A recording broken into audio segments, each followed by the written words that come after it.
Good evening, America, and welcome to New November Presents Storytime. Now, we're gonna rewind the clock back to I don't know.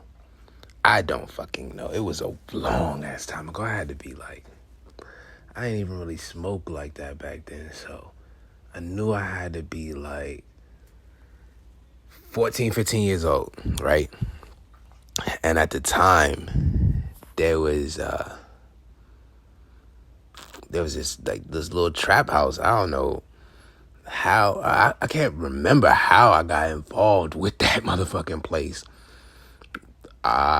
Okay, so my cousin, I mean y'all know he a big Pyru blood gang member, you know what I mean? And he used to hang out around there, and he used to give me little bags or whatever, you know what I'm saying, that, get my money up so I can get fly, get some shoes, I wanted to be like a cool kid. Oh yeah, light your J's, bleed. And I remember I would go there, do little favors for it. It was a weird place, but it was a good time. I say it was a weird trap because it was Crips and Bloods coinciding in the trap house. And I remember when my cousin had left, this Crip nigga named Bone. We don't do no names. I'm gonna call him Bone. Crip nigga named Bone. He was running the house. So I was really taking orders from Bone a lot of the times. And when my cousin had went away, it was just really just me and Bone in that bitch.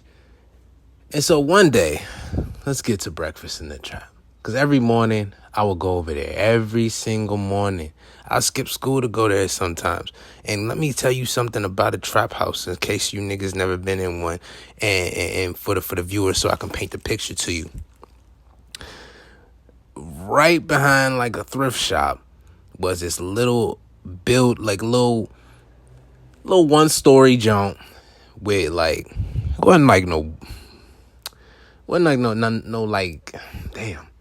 no boards on the walls and no shit like that, but it was still you could tell it wasn't fully a finished house, you know what I mean? But people was living in that bitch for real. And I would go in there every day, kids running around, woo woo. I was like family, bro. Keep in mind, I'm not related to none of these motherfuckers, but it was just like family. I just go in, sit on the couch, wait for whoever, whatever, pick up whatever, drop off whatever. I was you know what I'm saying, a little messenger damn near. But one day, Rome had, I was in there getting a tattoo. It was my first ever tattoo. So I wanted to get it on my wrist. I didn't want my parents to see. And it said, fuck them all with 2 C's. And I remember it was Crips and Bloods in the room. All grown-ass men. Remember, I was 14. They was no, the Crip niggas was damn, with the 2 C's, you going strong. You know where you at? Because back then, as I mentioned all the time to niggas, where I stay now, it was not always Crip hood. It was blood neighborhood. I was doing this shit when it was not cool. You know what I mean? And they was you know where you at? You really, yeah. I mean, I didn't give a fuck. And it didn't occur to me till I became a grown-ass man that, as a kid, I was walking around not giving a fuck. Whoa, ain't nobody gonna touch me. It wasn't even me. It's because that big-ass, spooky Pyru shadow that followed me around. Niggas wasn't gonna hurt me because he was gonna hurt them. It wasn't even, I just thought, it was like this. It was y'all ever watch The Lion King?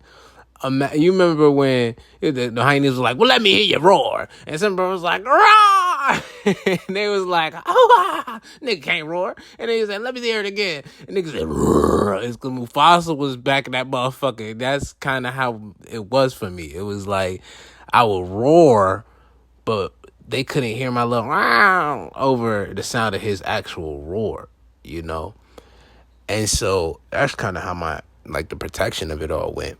But one day, Bone tell me, take one of his young ladies to the thrift store.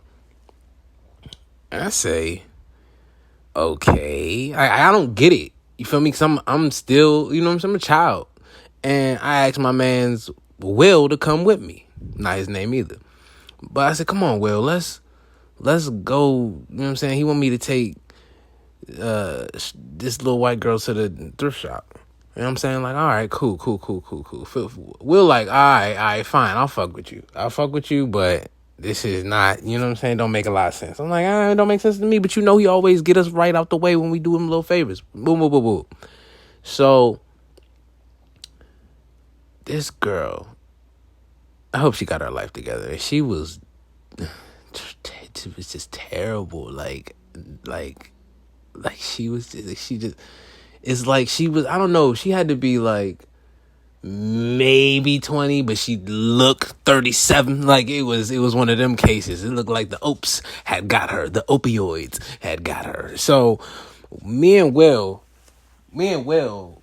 we like, all right, fuck it. We walking with her, right?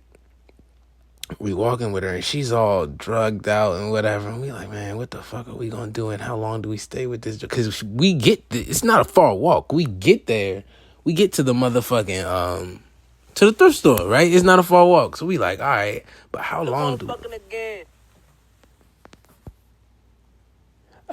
got motherfucking, sorry about that. I don't know what the fuck that was. How long do we got motherfucking wait for, right? So some nigga in a car pull up. Me and Will like, what the fuck?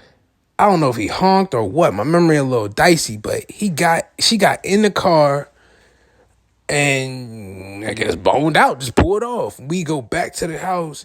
He like, all right, cool. She taken care of. I'm like, yeah. You know, that was always my response. If I didn't know, I would be like, yeah. And he was like, cool. Everybody on fucking drugs. They don't even know what they talking about at the time. So long story short, that young lady was a prostitute, and me and my man's Will had to walk her to the, you know what I'm saying, so she can get them, you know what I'm saying, and it was crazy because, like, now thinking back on it, I'm like, damn, bro, we was kids, like, we was 14, we ain't know what the fuck, and our main job was to observe and report. Take her there. What did you see? Good. That's what you was supposed to see.